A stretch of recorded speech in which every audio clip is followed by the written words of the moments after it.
ডাকসু একটি সংক্ষিপ্ত রূপ, যার পূর্ণ রূপ হচ্ছে ঢাকা বিশ্ববিদ্যালয় কেন্দ্রীয় ছাত্র সংসদ। এটি শুধু ছাত্র রাজনীতিতেই সীমাবদ্ধ নয়, বরং ডাকসুর নেতারা বাংলাদেশের জাতীয় রাজনীতিতেও ভূমিকা রাখে। এমনকি ডাকসু থেকে পরবর্তীতে সংসদ সদস্য হয়েছে অনেকে, যেমন তোফায়েল আহমেদ, রাশেদ খান মেনন। ডাকসুকে অনেকটা জাতীয় রাজনীতির স্কুল বলা যায়। ডাকসুর নেতারা যদি কোনো রাজনৈতিক দলের সমর্থিত বা কোনো রাজনৈতিক দলের নিয়ন্ত্রিত ব্যক্তি হয়, তাহলে বাংলাদেশের রাজনীতিতে কেমন প্রভাব পড়তে পারে, এটা জানতে হলে আপনাকে ডাকসুর ইতিহাস জানতে হবে। এবার একটু ইতিহাস ঘেঁটে দেখা যাক বাংলাদেশে কোন সময় ডাকসুর ভূমিকা কেমন ছিল। 1952 সালের ভাষা আন্দোলনে ডাকসুর ভূমিকা ছিল অত্যন্ত গুরুত্বপূর্ণ। তৎকালীন ডাকসুর নেতারা যেমন আব্দুল মতিন, শামসুজ্জোহা, গাজীউল হক সহ আরো অনেকে আন্দোলনের সংগঠক হিসেবে পুরো ছাত্র সমাজকে ঐক্যবদ্ধ করেছিল। বিশেষ করে 21শে ফেব্রুয়ারি পুলিশের গুলিতে সালাম, রফিক, বরকত ও জব্বার শহীদ হওয়ার আগে যে মিছিলটি বের হয়েছিল, সেটিও ডাকসুর নেতৃত্বে। 144 ধারা ভাঙার সিদ্ধান্ত, শহীদ মিনার নির্মাণের উদ্যোগ, সবকিছুর পেছনেই ছিল ডাকসু নেতাদের সাহসী ভূমিকা। 1969 সালের গণ অভ্যুত্থানের কেন্দ্রীয় ভূমিকা পালন করে ডাকসু। সে সময় ডাকসুর ভিপি ছিলেন তোফায়েল আহমেদ। তার নেতৃত্বে ছাত্র সংগ্রাম পরিষদ গঠিত হয় এবং 11 দফা কর্মসূচি ঘোষণা করা হয়। 1969 সালের ফেব্রুয়ারিতে ছাত্রনেতা আসাদুজ্জামান আসাদ পুলিশের গুলিতে নিহত হন। তখন সারা দেশের ছাত্র জনতা একযোগে হরতাল, বিক্ষোভ মিছিল শুরু করে, যার ফলে পাকিস্তানি সামরিক শাসক আইয়ুব খান 1969 সালের 26 মার্চ ক্ষমতা ছাড়তে বাধ্য হন। 1971 সালের 26 মার্চ ঢাকা বিশ্ববিদ্যালয়ের বটতলায় ডাকসুর তৎকালীন ভিপি আ.স.ম. আব্দুর রফ স্বাধীন বাংলাদেশের পতাকা উত্তোলন করেন।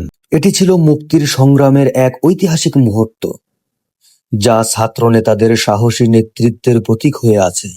পরবর্তীতে ডাকসুর নেতারা সরাসরি মুক্তিযুদ্ধে অংশগ্রহণ করেছিল। 1990 সালে ডাকসুর ভিপি ছিলেন আ.স.ম. আব্দুর রব। তার নেতৃত্বে ছাত্র ঐক্য পরিষদ গঠন করে স্বৈরাচার বিরোধী ছাত্র আন্দোলন শুরু করেন।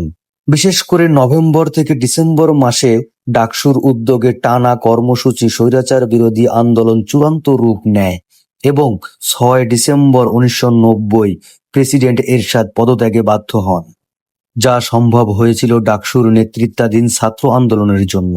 2024 সালের গণ অভ্যুত্থানে ছাত্রদের ভূমিকা আমরা সবাই দেখেছি, কিভাবে তারা সারা দেশের ছাত্র সমাজ সহ সারা দেশের মানুষকে সুসংগঠিত করে স্বৈরাচার সরকারের পতন ঘটিয়েছিল। এই কোটা আন্দোলন থেকে সরকার পতনের আন্দোলন আমরা সবাই দেখেছি, তাই এই ব্যাপারে আর বেশি কিছু বলবো না। এই ইতিহাস থেকে আমরা বুঝতে পারি, যখনই দেশ বড় কোনো সমস্যায় পড়েছে, এই ছাত্র নেতারাই দেশকে রক্ষা করেছে। এখন ডাকসু নেতারা যদি কোনো দলের হয়, তাহলে তারা দেশের জন্য নয়, বরং সেই রাজনৈতিক দলের হয়ে কাজ করবে। আমরা ছাত্রলীগকে তো দেখেছি, তারা কিভাবে দলের স্বার্থে দেশ ও সাধারণ মানুষের বিপক্ষে অবস্থান নিয়েছে। বিভিন্ন রাজনৈতিক দলের কেডার হিসেবে গড়ে উঠতে পারে ছাত্ররা। ডাকসুকে সম্পূর্ণ দলীয় রাজনীতি মুক্ত রাখলে দেশের সংকটে তারা সঠিক সিদ্ধান্ত নিয়ে দেশকে রক্ষা করতে পারবে। ডাকসু নির্বাচনে দলীয় প্যানেল নির্বাচিত হলে আগামী জাতীয় নির্বাচনে কি প্রভাব পড়তে পারে? ডাকসু নির্বাচন দেশের তরুণদের মনোভাব বা সমর্থনের ধারণা দিতে পারে। কোনো দলের সমর্থিত প্যানেল নির্বাচিত হলে সেই দলের জনপ্রিয়তার বার্তা দিবে। ফলে জাতীয় নির্বাচনে রাজনৈতিক দলগুলো এটিকে নিজেদের জনপ্রিয়তার প্রতীক হিসেবে ব্যবহার করবে। যেহেতু বিশ্ববিদ্যালয়ের তরুণরা তরুণ সমাজের মতামতের প্রতিনিধিত্ব করে, সেহেতু ডাকসুতে যে দল জয়ী হবে, জাতীয় নির্বাচনে তরুণ ভোটাররা তাদের দিকে ঝুঁকতে পারে। দলীয় প্যানেল জয়ী হলে সেই দল ভবিষ্যতের জন্য শক্তিশালী ক্যাডার তৈরি করতে পারে।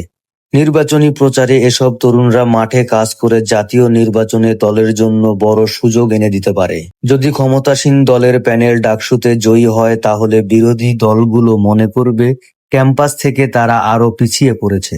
এতে বিরোধীরা হতাশ হতে পারে। আবার উল্টো দিকে নতুন করে জোরদার আন্দোলনও গড়ে উঠতে পারে।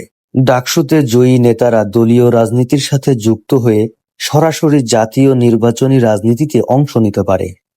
গণমাধ্যমে তাদের উপস্থিতি বাড়বে, যা নির্বাচনী প্রচারণায় কাজে লাগবে। তবে ডাকসু নির্বাচনে জেতা মানেই জাতীয় নির্বাচনে জেতা নয়, কারণ ডাকসু মূলত সীমিত ছাত্র সমাজের ভোট।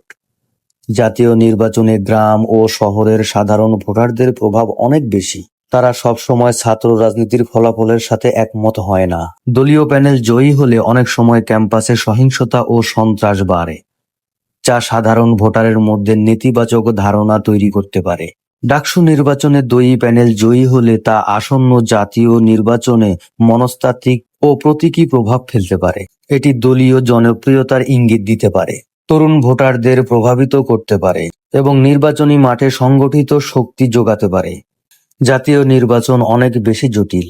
সেখানে গ্রামীণ জনমত, অর্থনীতি, উন্নয়ন ও সরকারের পারফরমেন্স বড় ভূমিকা রাখে। ডাকসুর নির্বাচন কি আগামী সংসদ নির্বাচনে কোনো ভূমিকা রাখতে পারে বলে আপনি মনে করেন? আপনার মতামত কমেন্ট করে জানান।